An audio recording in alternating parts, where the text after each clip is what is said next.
नमस्कार मित्रों, TV 20 news रोज दिखाता आपके क्षेत्रों की ताजा खबरें। मैं हूं आपके साथ अशोक वर्मा। आइए रूबरू कराते हैं आपके क्षेत्रों की तमाम खबरें। आजमगढ़ स्थित समाजवादी पार्टी कार्यालय में महान समाजवादी के विचारक डॉक्टर राम मनोहर लोहिया की 98वीं जयंती श्रद्धा और विचार विमर्श के साथ मनाई गई। कार्यक्रम की शुरुआत लोहिया जी के चित्र पर पुष्प अर्पित कर हुई, जिसके बाद एक विचार गोष्ठी का आयोजन किया गया। गोष्ठी को संबोधित करते हुए पूर्व मंत्री व विधायक दुर्गा प्रसाद यादव ने कहा कि लोहिया जी ने अपना जीवन सामाजिक न्याय, समानता और कमजोर वर्गों के हक के लिए समर्पित किया। उन्होंने शपथ क्रांति के माध्यम से असमानताओं के खिलाफ आंदोलन चलाया। दुर्गा प्रसाद ने बीजेपी सरकार पर निशाना साधते हुए कहा कि सरकार संविधान विरोधी है और लोकतंत्र को कमजोर करने का प्रयास कर रही है। कार्यक्रम में पूर्व एमएलसी कमला प्रसाद यादव, सपा के कई जिला पदाधिकारी, प्रकोष्ठ के अध्यक्ष, महिला सभा, छात्र सभा व अन्य संगठनों के नेता और कार्यकर्ता बड़ी संख्या में मौजूद रहे। श्री अवंदार यादव जी, पिछड़ा वर्ग प्रकोष्ठ जिला अध्यक्ष गुलाब राजभर जी और समाजवादी पार्टी के सभी पदाधिकारियों को मैं नमस्कार करता हूँ। मुझे पिछड़ा वर्ग प्रकोष्ठ के जिला उपाध्यक्ष बनाए जाने पर मैं सभी का नेतृत्व का आभार प्रकट करता हूँ और जो हमें दी गई जिम्मेदारियां दी गई हैं उसके सदर अपने आप को आत्मनिर्भर करता हूँ। 2027 में सफल सरकार लाने के लिए हम लोग का जो चल रहा है उसमें हम कार्य कर रहे हैं। नए युवाओं को हम लोग जोड़ने की कोशिश कर रहे हैं, जोड़ने कार्य कर रहे हैं।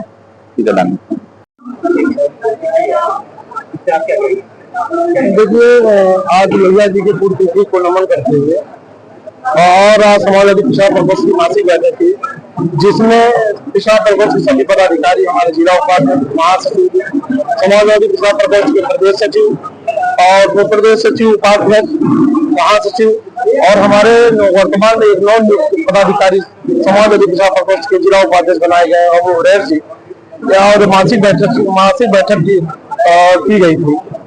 सर, आज की राजनीति में डॉक्टर देखिए, डॉक्टर राम मनोहर लोहिया जी का जो संदेश था, पीढ़ियों को जोड़ने का संदेश था, लेकिन वर्तमान की सरकार जिस तरह से तोड़ने का काम कर रही है, ये इनके मंसूबे को 2027 में पीडीए के लोग इनके मंसूबे को फेल करने का काम करेंगे और आने वाले समय में 2027 में जिस तरह से पीडीए के लोग समाजवादी पार्टी के साथ है, जिस तरह से लोग काम कर रहे हैं, युवा जिस तरह से काम कर रहा है, हर वर्ग के लोग जिस तरह से काम कर रहे हैं, ये निश्चित तौर पर समाजवादी पार्टी की सरकार 2027 में बनने जा रही है। सर, समाजवाद की जो डॉक्टर लोहिया ने दिया था, वो सभा किस रूप से आगे बढ़ा रही है?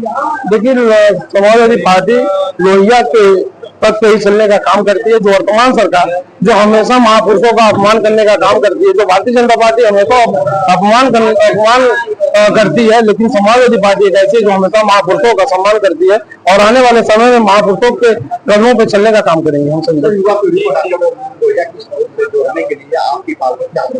देखिए, लोहिया जी के हमने बताया आपसे कि लोहिया जी के पद से हम उनके कदमों पे चलने का काम कर रहे हैं। आने वाले समय में ऐसा नहीं कि हर वर्ग के लोग अपना अगला काम नहीं कर रहा, हमारे समाजवादी पार्टी के साथ हर वर्ग के लोग काम कर रहे हैं, क्योंकि समाजवादी पिछड़ा प्रकोष्ठ में हमारी लोहिया प्रकोष्ठ है, हमारे साथ सभा है, हर वर्ग के लोग आजमगढ़ की धरती पे हर वर्ग के लोग मानने वाले लोग हैं, मानने वाले लोग हैं और समाजवादी पार्टी में काम करने वाले लोग हैं। इसी वजह से आज हम लोग समाजवादी पार्टी के लोग 10 की 10 सीटें जीतने का काम करते हैं। आज के दिन युवा को क्या संदेश देना चाहिए?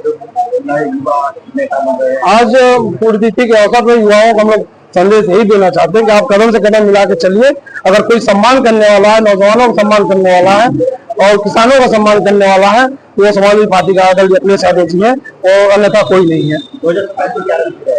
2027 में हमारा पार्टी का लक्ष्य यही है कि 27 में सरकार बनाए, जिससे युवा पीढ़ियों को रोजगार मिले, हमारे किसान भाइयों को अच्छी फसल की व्यवस्था मिले, स्वास्थ्य अच्छी व्यवस्था मिले, ये हमारी लक्ष्य है। देखिए, डॉक्टर लोहिया जी की तिथि के अवसर पर पहले मैं इनके पैरों को प्रणाम करता हूँ। ऐसे महान पुरुष कभी कभी आते हैं, उसमें जो डॉक्टर राम लोहिया जिन्होंने आवाज दिया, नारा दिया पिछड़े दलितों के लिए, कि जो उनका अधिकार है उनको नहीं मिल पा रहा है। उस अधिकार को लेकर के आज सभी लोग मैदान में उतरे। आज मैं उनको अपनी तरफ से, पार्टी की तरफ से श्रद्धांजलि अर्पित करता हूँ। ये कहना चाहता हूँ, ये महान पुरुष थे, इनको विचारों पर हमारे नेताजी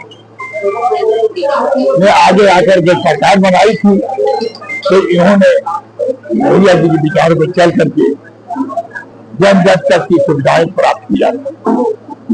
सरकार में उन्होंने गरीबों की लड़कियों के लिए लैपटॉप भी देने का काम, गरीबों की कन्या विद्याधन भी देने का काम किया, उनको छात्रवृत्ति देने का काम किया। चाहे आप कोई समाज जात का हो, चाहे पिछड़े जात का हो, या आप दलित के जात का हो, कोई भी उनको छात्रवृत्ति मिले, क्या वो छात्रवृत्ति से आगे पढ़ने का काम किया। आज उन विचारों पर समाजवादी पार्टी खड़ी है और आने वाले दिनों में, क्योंकि बीजेपी की सरकार ने दिल्ली में क्या की है, प्राथमिक विद्यालय को बंद किया जा रहा है, बंद कर दिया गया। उनकी मंशा है कि धीरे धीरे प्राथमिक विद्यालय बंद कर दो, जो गरीब के बच्चे पढ़ते हैं वो पढ़ने से, जो 100 साल पहले के लोग थे बिना पढ़े लिखे थे, उसी स्तर पर खड़ा करना चाहिए।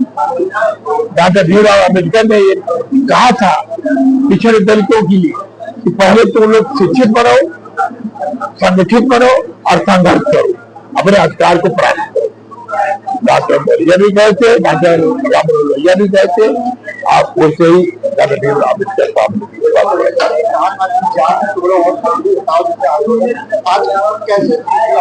देखिए, जात छोड़ो तो सही बात है, जहाँ तक भले लोग हैं, जहाँ तक कुटबे करेगी, आजकल जीती है, बात सही है उनका नारा। जात तोड़ देंगे तो आज भाई अचारा जात बिरादरी सब खत्म हो जाएगी, जो अच्छा काम करेगा उसी की सरकार बनेगी। यह है उनका, उनकी सोच थी। सर, आपको क्या लगता है कि वर्तमान सरकार डॉक्टर लोहिया के सिद्धांतों पर कितना अमल कर रही है? समाजवादी पार्टी का अलावा कर कौन रहा है?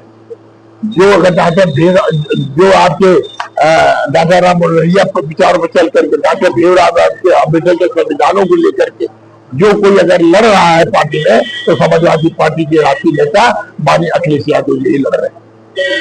वही लड़ करके आज देखिए 2027 में सरकार बनने जा रही है। ये लोग कितना भी बहकाएंगे, हाँ कुछ से हैरान हो गए तो उल्टा सीधा काम कर रहे हैं। कभी नहीं जो योजना लागू की उसको जबरदस्ती कर रहे हैं, कभी नहीं दिया वो जबरदस्ती करके गुमराह करने का काम कर रहे हैं। इस पर चुनाव कुछ नहीं बोलना। वोट चोरी का मामला देख ही रहे, वोट चोर का मामला क्या आया। आज ये लोग हर गांव में बात कहते हैं, लोग पहले भी कहते थे कि हमारा हुआ कैसे कट गया, मतलब था पहले वोट दिया गायब हो गया। तो इस तरह के पहले तो हो रहा था, पर आपकी तरह सतर्क हो जाना चाहिए सबको, क्योंकि अभी वोट को बढ़ा करके जो गरीब बेचारे वोट नहीं दे पाते हैं, इसके लिए वोट बढ़ाना भी जरूरी है। डॉक्टर लोहिया का जो सपना है, जो विचार था, उस पर चल करके समाजवादी पार्टी 2027 में सरकार बनाएगी और पीडीए की सरकार बनेगी। माननीय अखिलेश यादव उत्तर प्रदेश के मुख्यमंत्री हो गए तो देखिएगा जिस तरह से पहले विकास हुआ है उससे बढ़ करके विकास समाजवादी पार्टी पीडीए की सरकार का।